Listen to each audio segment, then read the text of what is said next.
विद्यार्थी मित्रों, chapter number 5 सपुष्प वनस्पतिनी बाह्याकार विद्या।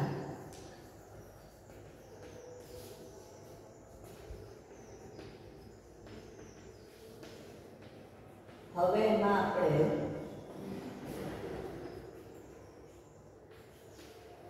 આગળ વાત કરીશું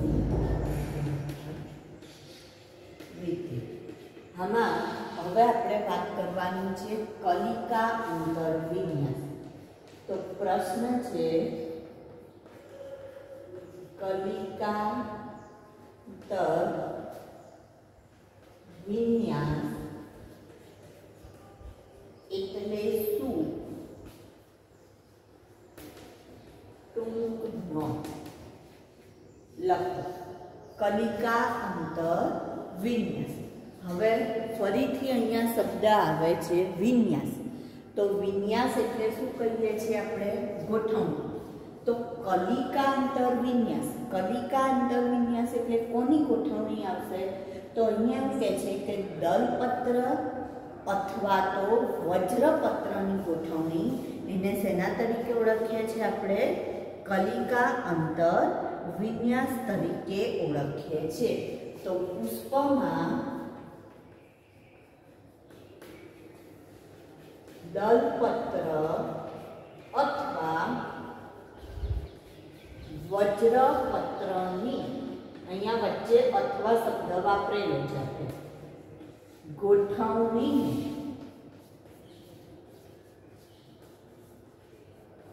શેના તરીકે ઓળખાય છે? કલિકા અંતરવિન્યાસ।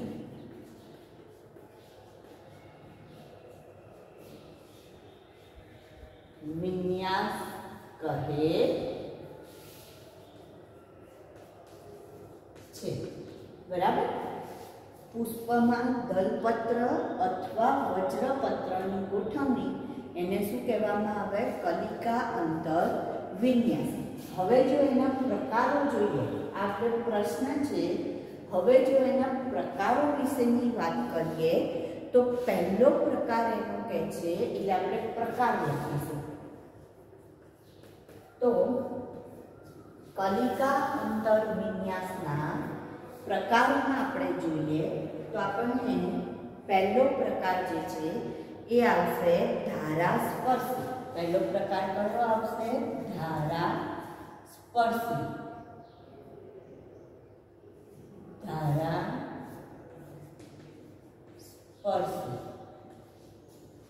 બીજો પ્રકાર જે છે એ છે વ્યાવૃત। ત્રીજો આચ્છાદિત। કયો? આચ્છાદિત। અને ચોથો પ્રકાર જોઈશું પતંગિયાકાર। 4 પ્રકાર: ધારાસ્પર્શી, વ્યાવૃત, આચ્છાદિત અને પતંગિયાકાર। હવે એની નીચેના ઉદાહરણો લખી દઈએ। હવે આને શું કહેવાય? ટ્રેલર કહેવાય। કે પહેલા આપણે શરૂઆતમાં ટ્રેલર બતાવીએ, આકૃતિ દોરીએ, તો ત્યાં તમારી એક સારી ઇમ્પ્રેશન ક્રિએટ થાય। કોઈ પણ પેપરને આપણે જ્યારે પ્રદર્શિત કરવું હોય તો સારી ઇમ્પ્રેશન ક્રિએટ કરશો તો તમને સારા માર્ક્સ મળી શકે। તો સૌથી પહેલા આપણે ધારાસ્પર્શીના ઉદાહરણ લઈએ તો ઉદાહરણમાં આવશે આંકડો।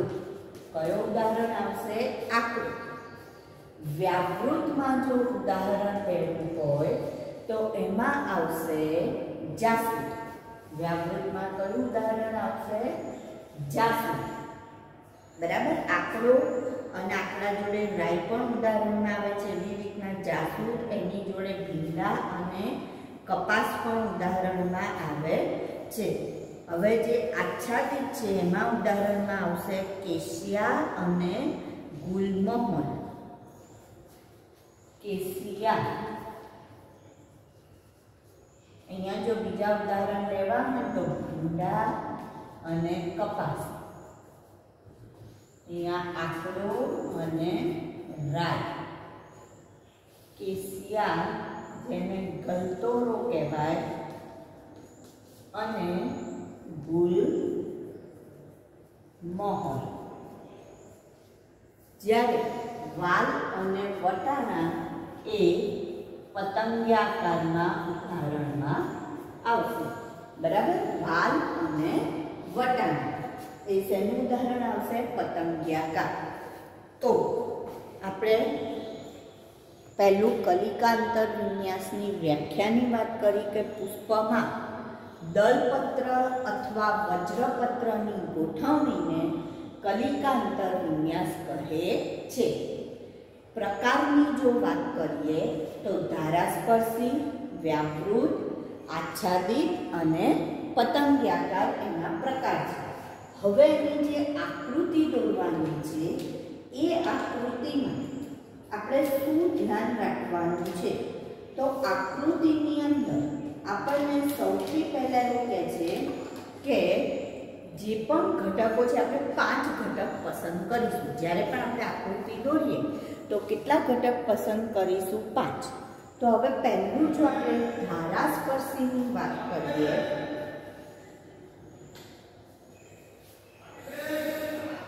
પહેલું ધારાસ્પર્શી. જો તમે ઈચ્છો તો 2 રીતના કરી શકો. પહેલા બધાની આકૃતિ એક સાથે દોરી દો અને એની નીચે નામ લખી દો, કાં તો પછી તમે એક એક લેતા જાઓ અને એના વિશે લખતા જાઓ અને એનું નામ એક એક વિશે લખતા જાઓ અને એની આકૃતિ દોરતા જાઓ. બરાબર. તો પહેલું આપણે લખીશું ધારાસ્પર્શી.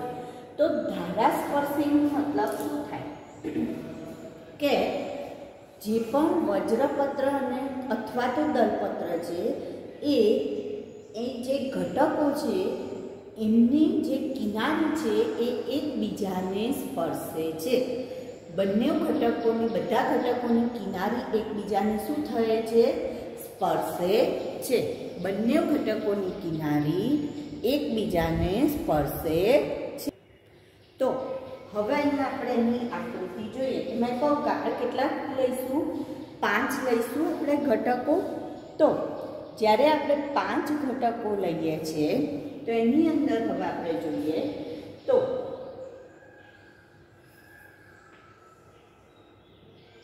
એક,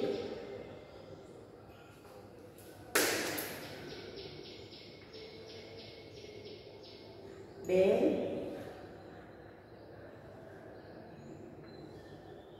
ત્રણ,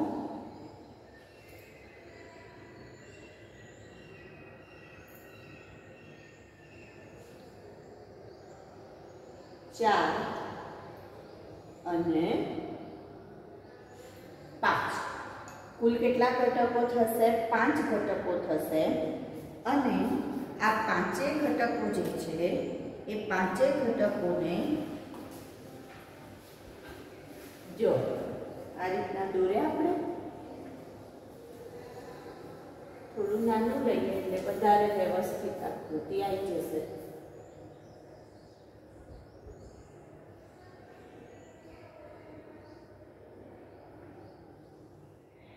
આ 3, આ 4 અને આ 5.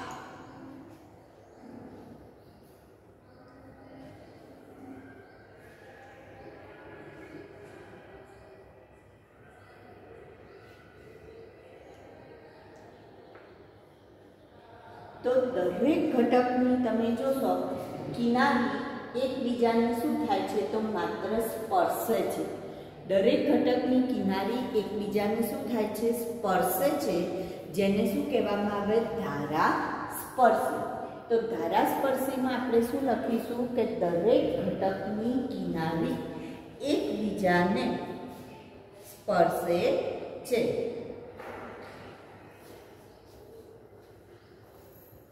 દલપત્ર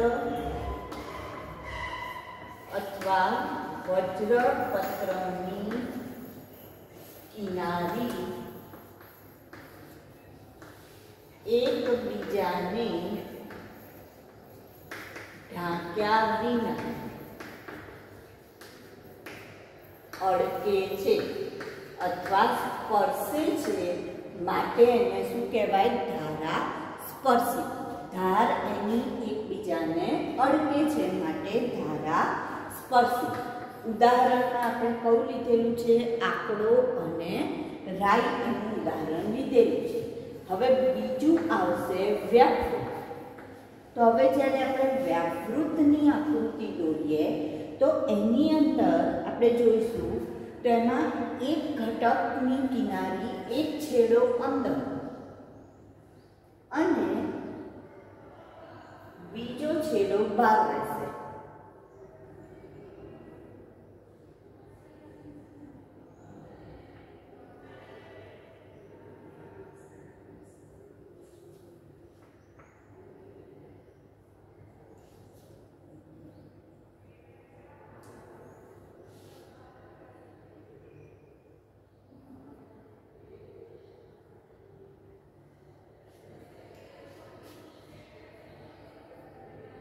બરાબર ધ્યાનથી જોજો.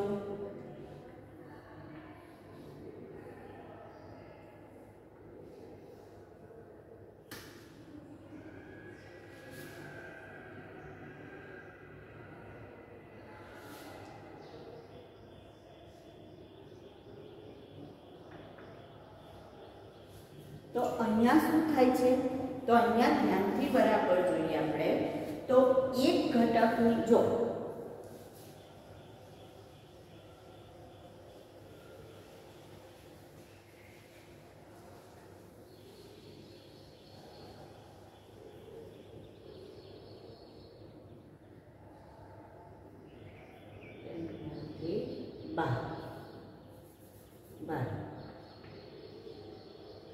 આ અંદર હશે તો અહીંયા કેવી હશે? બહાર હશે. આ અંદર તો અહીંયા કેવી હોવી જોઈએ? બહાર. હવે એ બહાર એટલે આ અંદર તો અહીંયા કેવો હોવું જોઈએ?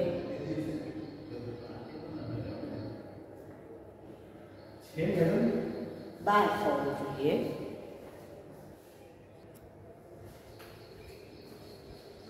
એક કિનારી અંદર તરફ જશે. આ ભાગ જો અંદર તરફ જાય તો આ ભાગ કઈ તરફ રહેવો જોઈએ? તો કે બહાર. બરાબર. તો આ ભાગ કઈ તરફ રહેવો જોઈએ? બહાર તરફ. જો આ અંદર તો અહીંયા ક્યાં ગયું? બહાર. હવે આ બહાર છે તો આ કઈ તરફ જશે? અંદર જશે.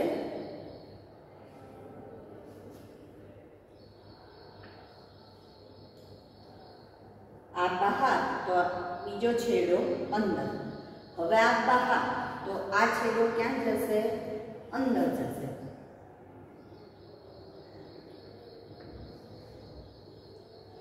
આ છેડો ક્યાં જવો જોઈએ?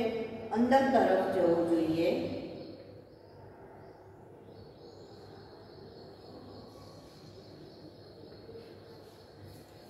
તો 1 2 3 4 ને 5 કેટલા ઘટકો છે? 5 ઘટકો આપણે દોરવાના રહેશે. પાંચે ઘટકોમાં તમે ધ્યાનથી જોશો તો તમને ખ્યાલ આવશે કે પાંચે ઘટકોની અંદર આપણે શું જોઈએ છે? જો ધ્યાનથી તો તમને શું ખ્યાલ આવે છે? ઘટકમાં એક કિનારી જો આ પહેલું ઘટક, આનો હું નંબર 1 આપું છું. ઓકે. તો નંબર 1 માં એક છેડો આ બે છેડા કહેવાય. આપ જે પણ ધારો કે આ એક ઘટક છે તો એનો આ એક છેડો આ બીજો છેડો. તો એક છેડો કઈ તરફ છે? બહાર તરફ છે. તો બીજો છેડો અંદર તરફ. ઘટક નંબર 2 તો એની અંદર તમે જોશો તો એક છેડો બહાર એક અંદર. આમાં પણ એક બહાર અંદર બહાર અંદર બહાર અંદર.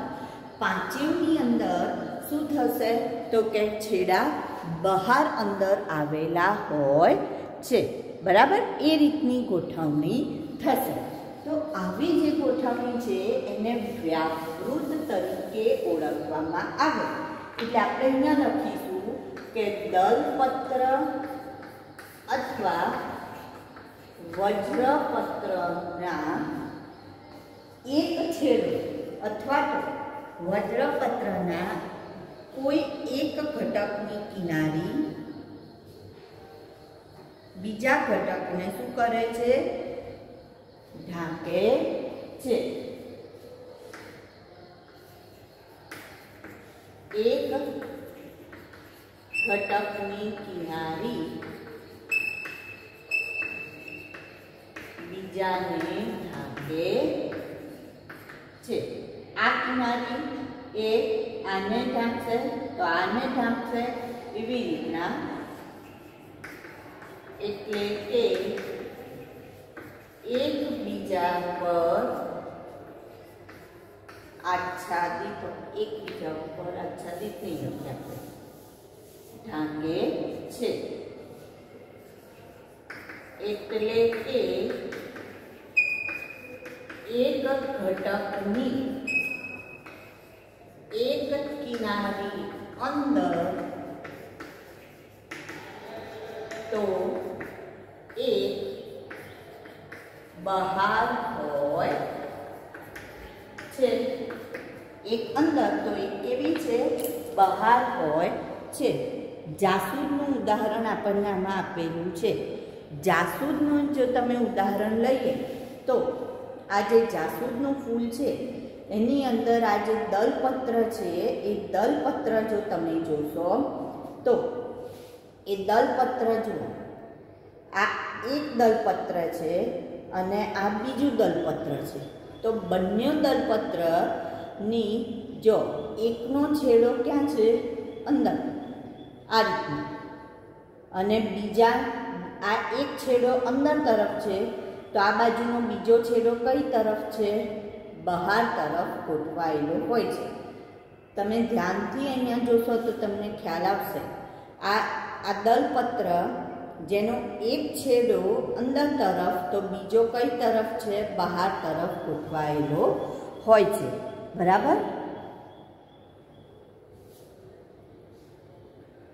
અહીંયા જોઈએ આપણે એની, જો આમાં પણ તમને ખ્યાલ આવશે. એક છેડો અંદર તરફ તો બીજો બહાર તરફ. જો બરાબર ધ્યાનથી જોજો, આ રીતનું દેખાશે. જો અંદરથી હું કાઢું છું, આ એક છેડો બહાર તરફ છે તો બીજો છેડો કઈ તરફ છે? ખ્યાલ આવે છે? જો બીજો છેડો અંદર તરફ છે, અંદરથી કાઢ્યો, અંદરથી. તો આ રીતના અંદર બહાર, એવી જ રીતના આમાં પણ તમને ખ્યાલ આવશે. જો આમાં આની અંદર જુઓ, અહીંથી ગોઠવાયેલું છે. જો અહીંયાથી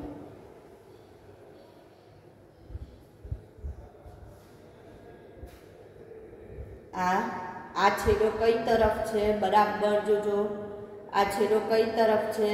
બહાર તરફ. તો બીજી કિનારી કઈ તરફ છે? અંદર તરફ. જો ચંપો જોજો, ચંપામાં પણ વ્હાઈટ ફૂલ હોય છે ને, એમાં આમાં જુઓ, આ બહાર તરફ છે તો બીજો છેડો અંદર તરફ. ખાસ ખ્યાલ આવી જશે તમને આમાં પણ ફૂલમાં. બરાબર? જ્યારે આપણે જે ધારાસ્પર્શી કીધું હતું તો આ જે ફૂલ હતું એમાં ધારાસ્પર્શી હતું. જો ધારાઓ એકબીજાને શું કરેલી હતી? સ્પર્શ થયેલી હતી, એટલે એને શું કહેવાય? ધારાસ્પર્શી તરીકે ઓળખાય. જ્યારે આમાં જુઓ, દેખાય છે શું છે? એક છેડો, આ છેડો હું ઊંચો કરું છું, એ છેડો કેવો છે? બહાર. અને જે બીજો છેડો ક્યાં છે? અંદર તરફ ગોઠવાયેલો હોય છે. તો એક છેડો, એક ઘટક બહાર તરફ, એક કિનારી અંદર તરફ ગોઠવાય તો એને શું કહેવાય? વ્યાવૃત કહેવાય. હવે ત્રીજું કયું આવશે? આચ્છાદિત. ત્રીજું કયું? આચ્છાદિત. તો આની નીચે તમારે એના ઉદાહરણ લખતા જવાનું, જે આપણે એના પુસ્તકમાં દોર્યા હતા, લખ્યા હતા એ ઉદાહરણ લખતા જવાનું. હવે ત્રીજું લખીએ આપણે આચ્છાદિત. તો આચ્છાદિત અને વ્યાવૃતમાં શું તફાવત આવશે? તો આચ્છાદિતમાં એવું કહે છે કે એમાં એક ઘટક સંપૂર્ણપણે અંદર અને એક ઘટક સંપૂર્ણપણે બહાર આવેલો હોય છે. એક ઘટક સંપૂર્ણપણે અંદર છે, જ્યારે એક ઘટક સંપૂર્ણપણે બહાર આવેલો હોય છે.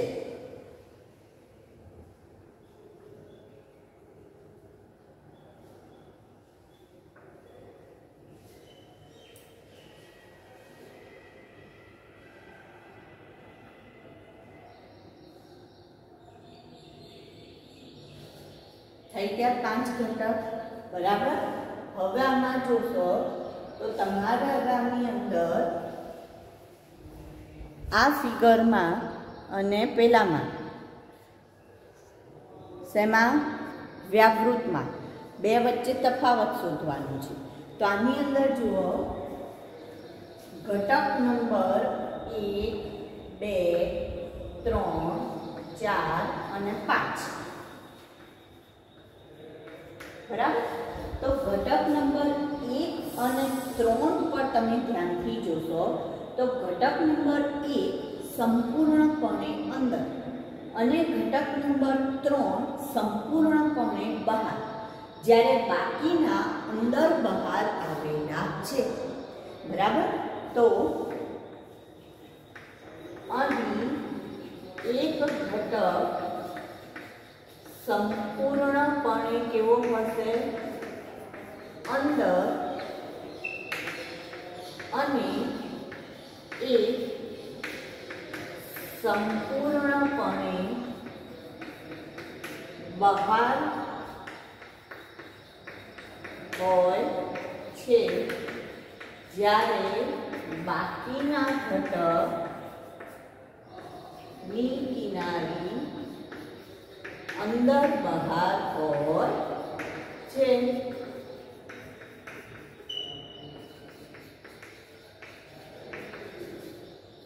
બરાબર. તો 1 અને 3, એક સંપૂર્ણપણે અંદર લીધો, બંને છેડા અંદર લીધા, અને 3 નંબરમાં બંને છેડા બહાર લીધા. બાકી જુઓ 2, 4 અને 5, તો 2 માં એક છેડો બહાર, એક અંદર, 4 માં એક છેડો અંદર, બીજો બહાર, 5 માં એક છેડો અંદર, એક બહાર. તો આચ્છાદિતમાં આવું થશે. જ્યારે વ્યાવૃતમાં આપણે જોયું હતું, વ્યાવૃતમાં શું થયું હતું? એક છેડો બહાર, એક અંદર, એક બહાર, એક અંદર, એ રીતના આપણે લઈએ છીએ, બરાબર. અંદર બહાર, અંદર બહાર. હવે આચ્છાદિત પછી છેલ્લું આવે છે ટી, એ છે પતંગિયાકાર. કયું? પતંગિયાકાર. જેમાં એવું કહે છે કે સૌથી પહેલું એક મોટું, જેને ધ્વજક તરીકે ઓળખાય છે, સૌથી મોટું બહારની બાજુએ શું આવેલું છે? એક ધ્વજ. ત્યાર પછી અંદર તરફ 2 નવતર. 2 કયા આવેલા છે? નવતર આવેલા છે. અને સૌથી અંદરની તરફ, સોરી નવતરની પક્ષક કહીશું આપણે, 2 પાર્શ્વીય દલપત્ર પક્ષક અને સૌથી નાના આ પક્ષક. આ કયા થશે? પક્ષક, જે 2 છે, અને એની અંદર 2 પાછળ બીજા નાના છે, જેને નવતલ તરીકે ઓળખવામાં આવે છે. તો પક્ષક 2, નવતલ 2, એટલે 2 + 2, 4 અને 1 ધ્વજ. તો આને અલગ અલગ કલરથી દોરી કાઢીએ એટલે તમને ખ્યાલ આવે. આ 1 2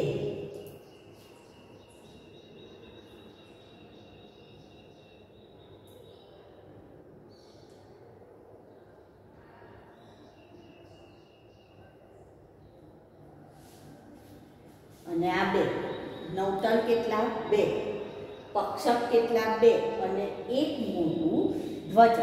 તો આમાં આપણે લખીશું બહાર તરફ એક મોટું ધ્વજ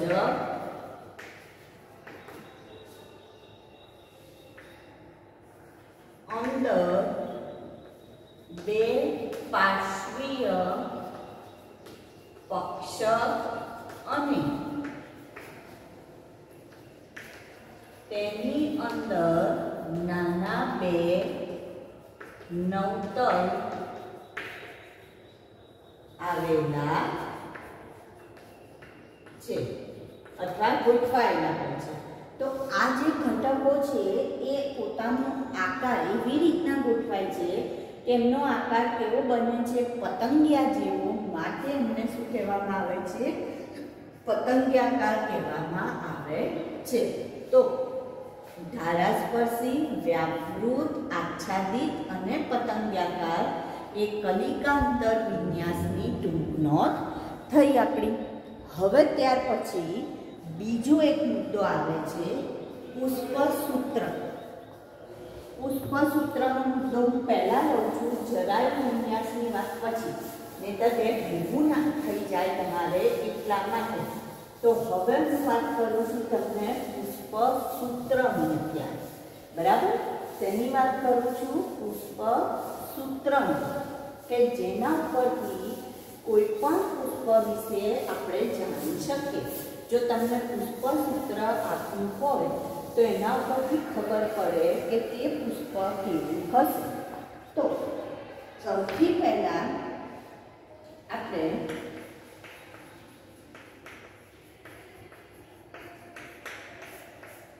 પુષ્પસૂત્ર. તો પુષ્પસૂત્ર ઉપરથી તમને કઈ માહિતી પ્રાપ્ત થશે? કોઈ પણ પુષ્પસૂત્ર હોય તો એના પરથી તમે કઈ માહિતી પ્રાપ્ત કરી શકો? કોઈ પણ પુષ્પસૂત્ર આપ્યું હોય તો એના પરથી આપણે શું માહિતી પ્રાપ્ત થશે? તો પુષ્પસૂત્ર ઉપરથી વજ્રચક્ર, દલચક્ર, પુંકેસર ચક્ર અને સ્ત્રીકેસર ચક્ર વિશેની માહિતી આપણે પ્રાપ્ત કરી શકીએ છીએ. કોઈ પણ પુષ્પચક્ર આપેલું હોય તો પુષ્પસૂત્ર એ શું આપણને દર્શાવે છે? કોઈ પણ પુષ્પમાં કોઈ પણ પુષ્પ હોય તો એના આપણને પુષ્પીય લક્ષણો, પુષ્પ વિન્યાસ, પુષ્પીય ભાગો એનું વર્ણન કરવામાં આવે છે.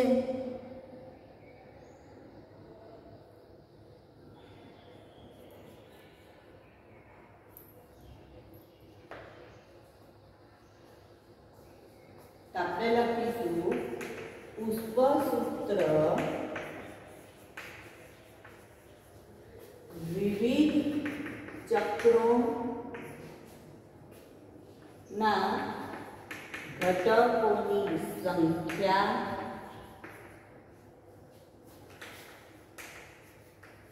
તેમની અભિલગ્નતા અને સંલગ્નતા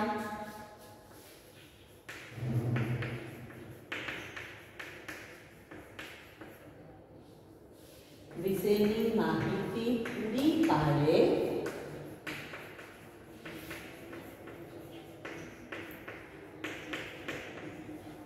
છે.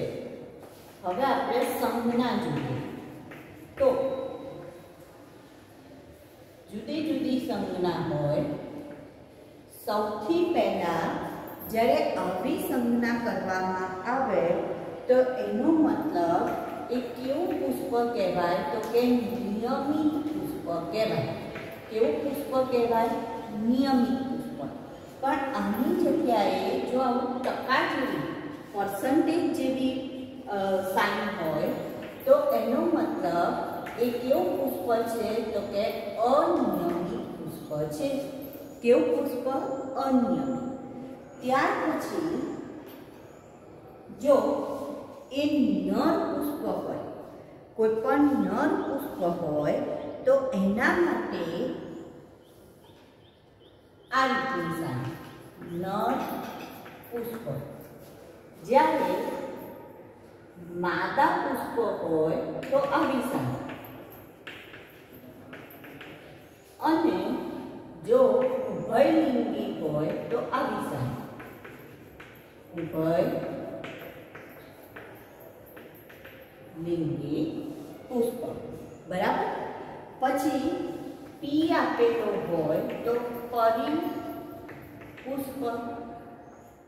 કે હોય તો શું દર્શાવે છે? વજ્ર ચક્ર વિશેષ જણાવે છે. હવે એમાં પાછું કહે છે, જો અહીંયા K5 તો આ શું દર્શાવે છે? તો કે આ પુષ્પની અંદર 5 વજ્રપત્ર આવેલા છે. કેટલા? 5.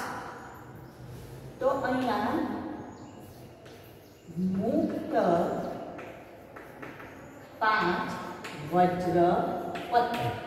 પણ એની જગ્યાએ જો આ બ્રેકેટમાં આપેલું હોય K5, 5 શેમાં આપેલો હોય?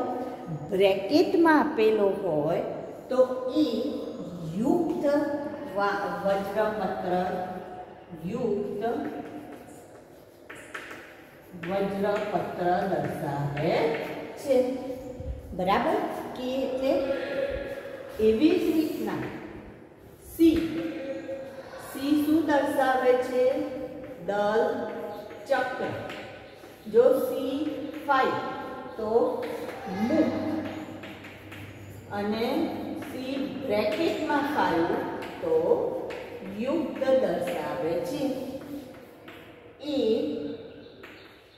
પુંકેસર દર્શાવે છે. એ શું દર્શાવે છે? પુંકેસર. એ શું દર્શાવશે? પુંકેસર. હવે એની અંદર જો તમને આ રીતના આપેલું હોય એ 9 + 1 તો આનો મતલબ થયો 2 જૂથમાં છે. 2 જૂથ 9 અને 1નું જૂથ. બરાબર. એક બાજુ 9 પુંકેસર છે ને એક બાજુ 1 એટલે દ્વિગુચ્છી છે એવું દર્શાવે છે. દ્વિગુચ્છી. જી એ સ્ત્રીકેસર દર્શાવે છે. સ્ત્રીકેસર ચક્ર. હવે આની અંદર જો નીચે લાઈન આપેલી હોય તો એનો મતલબ એવો થયો કે આ અધોજાય છે. કેવું છે? અધોજાય. અને જો અધોજાય હોય તો બીજાશય ક્યાં હોય? ઉચ્ચસ્થ હોય. બીજાશય ઉચ્ચસ્થ ઉપર હોય ને. આપણે ઊંધું મેં તમને યાદ રખાવ્યું હતું. જો જીમાં ઉપર લાઈન હોય તો એનો મતલબ ઉપરી જારી. અને બીજાશય ક્યાં છે? તો કે બીજાશય અધસ્થ હોય છે. અધસ્થ હોય છે. બરાબર. જો બ્રેકેટમાં આપેલું હોય આ રીતના G2 તો યુક્ત આવશે. યુક્ત દ્વિસ્ત્રીકેસરી. યુક્ત દ્વિસ્ત્રીકેસરી. અને જો G2 આ રીતના આપેલું હોય તો મુક્ત દ્વિસ્ત્રીકેસરી. બરાબર. તો આ રીતના પુષ્પસૂત્ર આપેલું હોય એના ઉપરથી પુષ્પસૂત્ર ઉપરથી આપણને માહિતી પ્રાપ્ત થાય. બરાબર. હવે જે પુષ્પાકૃતિ છે એની વાત આપણે નેક્સ્ટ ટાઈમ કરીશું.